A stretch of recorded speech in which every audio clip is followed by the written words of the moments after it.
Making your own frame.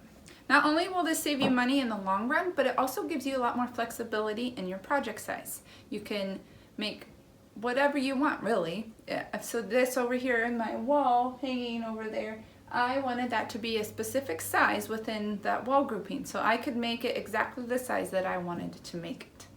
I also prefer to use 2 by 2 inch boards from Home Depot, and that provides a thicker frame, so it looks a little bit nicer when you work up a frame. I'm not sure if you can tell, but that one looks like a high quality frame because I use the thicker wood.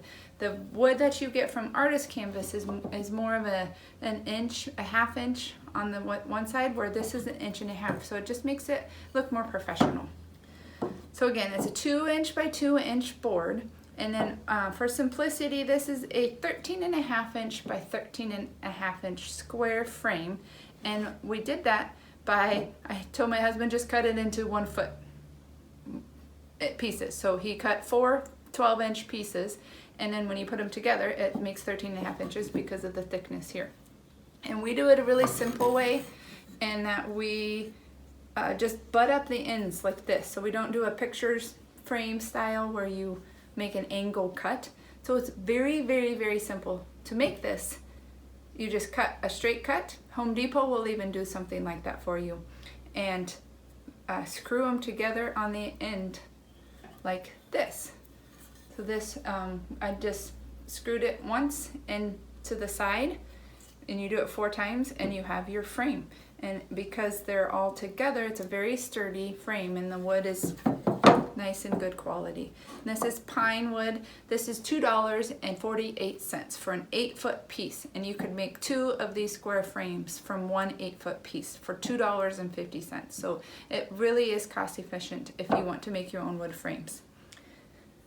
Okay, so to do it, I use a drill bit first. This is a 1/8 inch drill bit, and I like to use it to pre-drill a hole for my screw, and you will use 2.5 inch screws. So I already put 2 together out of practice. My husband usually does this. And the way I do it, because I'm not that sturdy with the drill, is I use the table, and you're only going to put the hole through one wood. You don't need to put it through this one at all. And this will be loud. So I usually use the table to brace the board, and then I just go straight through. And you do want to try to make it as straight as you possibly can. And then we go backwards and take the drill bit out.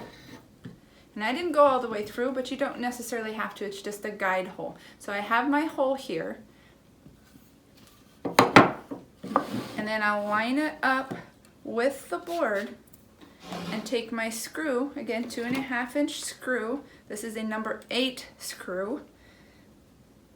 And the 2.5 will get us far enough into the wood that it will make a nice secure bond and hold those pieces of wood together really well. And then this will be loud as well.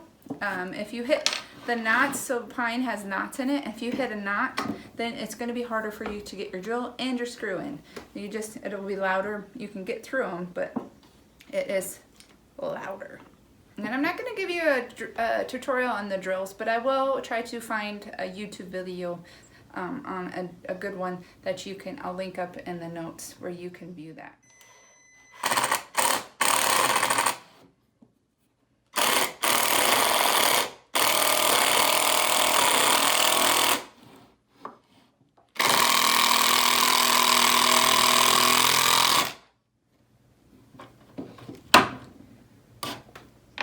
And there it is. There is your hold. And then we would do it at the end of this one.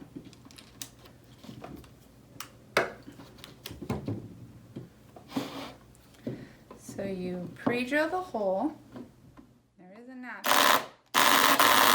So it's going to be loud.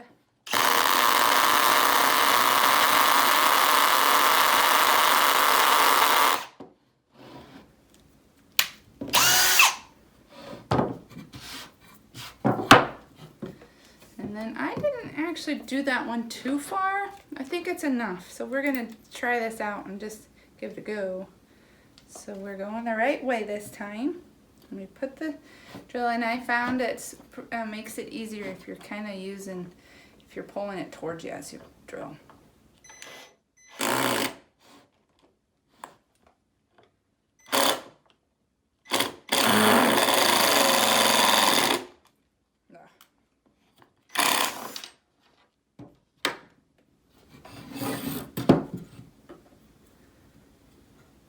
Try a different approach because it's kind of meh.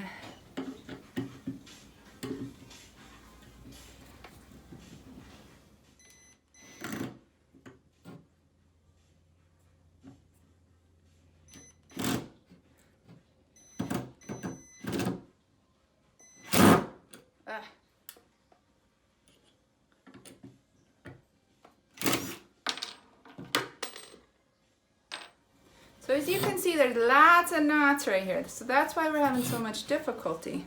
So I think I'm going to give this a go again.